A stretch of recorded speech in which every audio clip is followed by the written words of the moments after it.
Hello and welcome back. Today we will be finishing the last 4 chapters of the Book of Alma, covering chapters 60 through 63. But before we start, we'll ask a trivia question that we'll answer at the end of today's video. How old was Captain Moroni when he died? He was 25 years old when he became leader of the Nephite army. How old was he when he died? I've said before that Mormon, who was writing the plates and who wrote the Book of Mormon, was a huge fan of Captain Moroni. And we see that at play here in Alma chapter 60. Alma chapter 60 is a letter that Moroni wrote to Pahoran, the chief judge. And the entire letter is Moroni angrily chastising and threatening Pahoran. The Book of Mormon covers nearly 1,000 years of Nephite history, and Mormon frequently says that he doesn't have space to write even the 100th part of the information available to him, but even so, he included Captain Moroni's letter of rebuke to Pahoran in its entirety.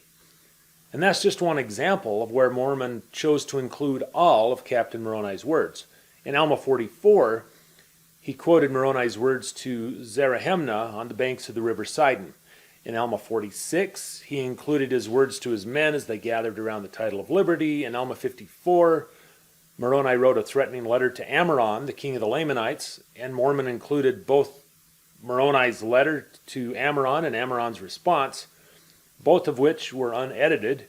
Then in Alma 48, Mormon took several verses to praise Moroni and discuss his attributes, stating in conclusion that if all men had been, and were, and ever would be like unto Moroni, behold, the very powers of hell would have been shaken forever.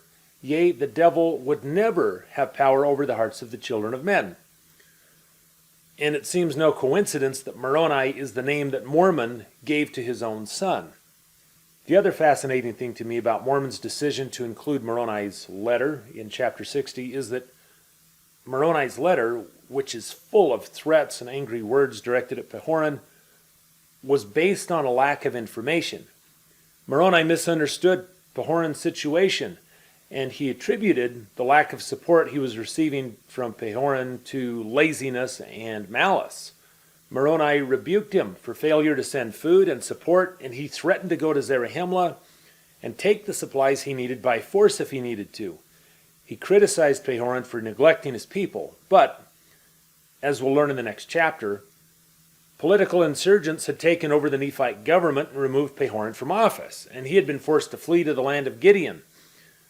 But even though Moroni's message was based on a lack of information, Mormon included it, and it's now part of the scriptures. For me, Mormon's inclusion of Moroni's letter indicates a couple of things. First, it's okay to be wrong about something. Having a mistaken understanding or drawing a wrong conclusion based on incomplete information is not a sin. It's certainly the case in the world of engineering. You work with the information that you have, and then you revise as needed when new information arrives. That's really the best you can do. Another thing that we learned from Moroni's conversation with Pahoran is how infrequently the Nephites corresponded with each other. Moroni was not far from Zarahemnah, the capital. Once he and Pahoran started corresponding, they were able to send several letters and even mobilize troops in just a matter of months. We saw another example of infrequent communication in the previous chapter. Moroni was surprised to learn that the city of Nephites had not received reinforcements or provisions from the government. Moroni was located close enough to the city of Nephites that when it was invaded, its people fled to his camp. How did Moroni not know that they hadn't received reinforcements? How did he not know that the country's government had been overthrown? We really take modern communication for granted. But coming back to chapter 60, in his letter, Moroni overflowed with anger and frustration for the lack of support that the military had received. He threatened Pahoran, saying that if he did not send assistance, that Moroni would bring violence to the capital. He would march into Zarahemnah with his army and take what they needed by force. He closed his epistle saying, Behold, I am Moroni, your chief captain. I seek not for power, but to pull it down. I seek not for the honor of the world, but for the glory of my God and the freedom and welfare of my country, and thus I close mine epistle. In the next chapter, Alma 61, Pahoran responded to Moroni's letter.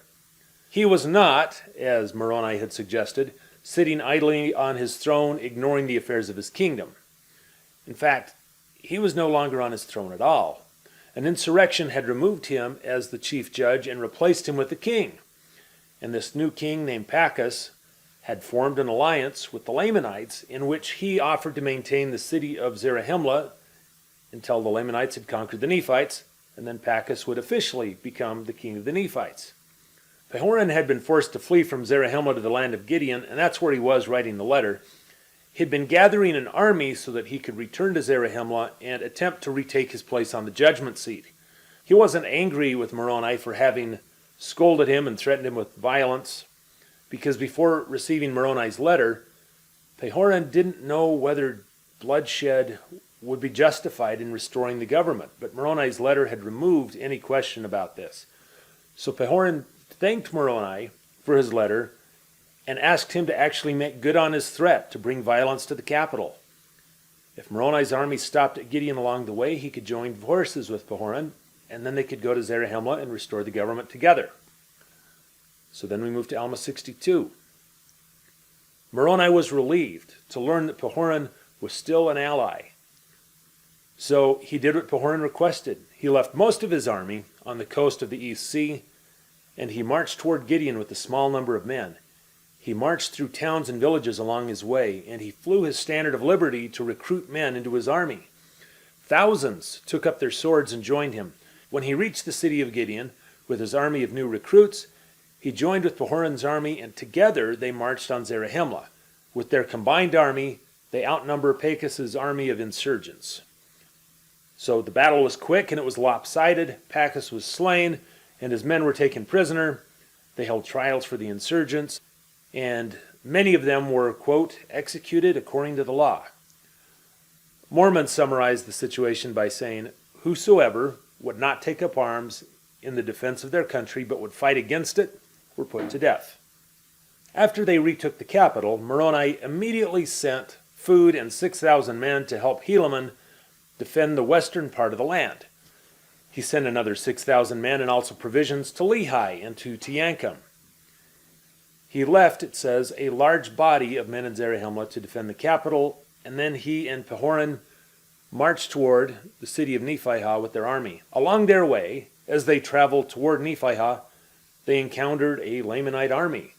They killed several, and they took their provisions and weapons. They were marching on Nephihah, and Moroni didn't want to break his momentum and have to deal with transporting prisoners. So he offered the Lamanites a deal. He would let them live if they would covenant to never attack the Nephites again. Verse 17, and when they had entered into this covenant, they sent them to dwell with the people of Ammon, and they were in number about 4,000 who had not been slain. When Moroni's army arrived at the fortified city of Nephihah, the Lamanites saw how big the army was, and they stayed inside and refused to come out to battle. When night came, Moroni climbed one of the walls to see where the Lamanites were located, and he saw that the Lamanite troops were sleeping by the entrance, which was on the east side of the city. So he told his men to climb the west wall using ladders and cords, and to descend silently on the opposite side from the entrance. So when the morning came and the Lamanites woke up, the Nephite army was inside the city walls. Moroni's army slew many and took others prisoner.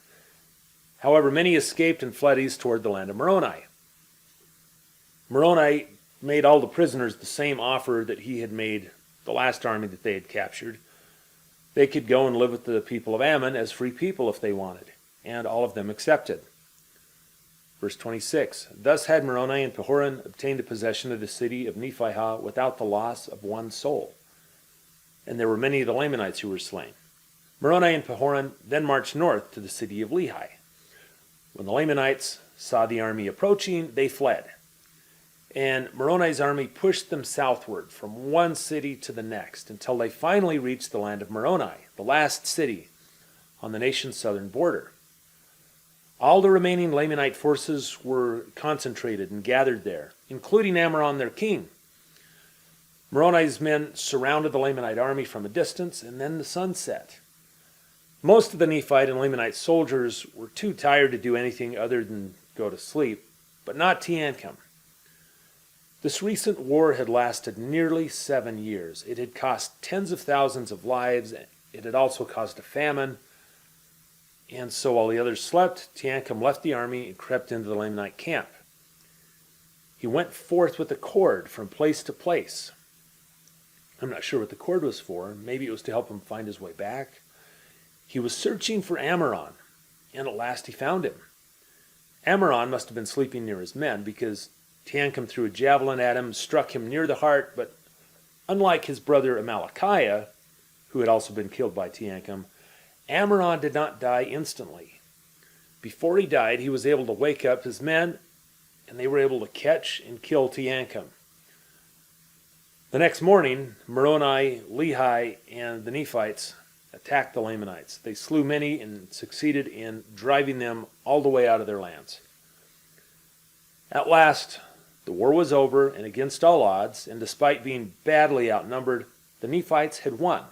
Even with the Lamanites defeated and gone, Moroni still did not stop until he had made the cities along the southern border strong enough to not be vulnerable. Then he appointed his son to be the next military leader, and then he retired and went home. Moroni was only 38 to 40 years old at the time that he retired, and so his son, Moroni, must have been a very young general. Pahoran returned to his judgment seat, and Helaman resumed his ministry.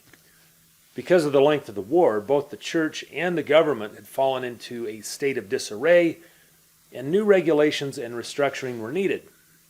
Verse 45, Therefore Helaman and his brethren went forth and did declare the word of God with much power unto the convincing of many people of their wickedness, which did cause them to repent of their sins and to be baptized unto the Lord their God.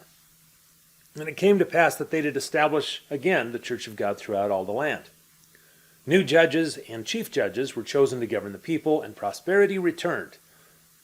But despite their prosperity, the people remained humble and did not forget the Lord.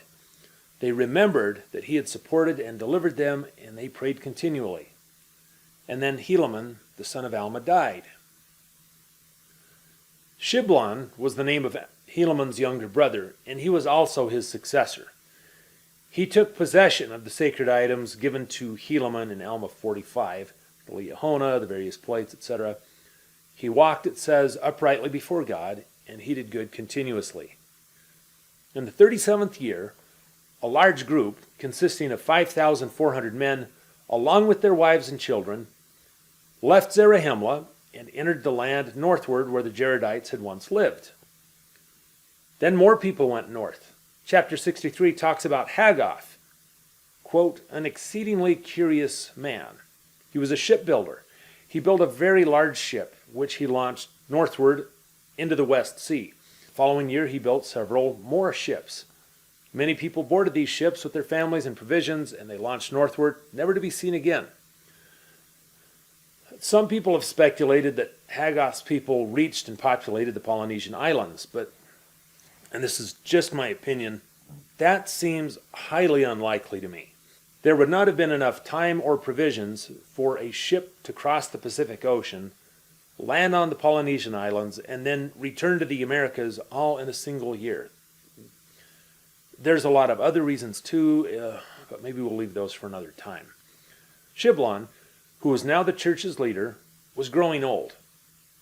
Before he died, he passed the records, the Liahona, etc., to Helaman, his nephew. He also caused that the contents of the plates should, quote, be written and sent forth among the children of men throughout all the land, except for a few things which were prohibited.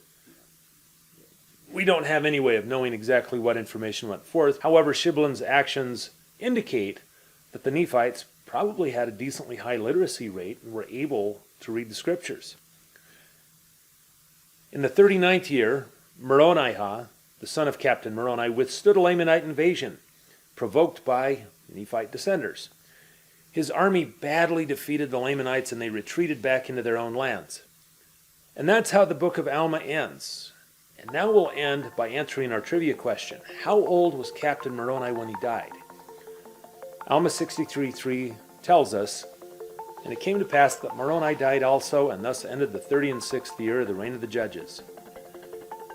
He died in the 36th year, about 5 years after he retired, which would mean that he was only 43 to 45 years old when he died. The reason for the ambiguity and the lack of precision is because although we know that he became general at age 25, we don't know whether he became the general the same year that the Lamanites and Zoramites first invaded, or if he was already general for a year or two before that. Either way, though, we should probably have an episode dedicated to Captain Moroni. That's all we have today. If you're still watching, click subscribe or give a thumbs up or leave a comment, and we will see you next time.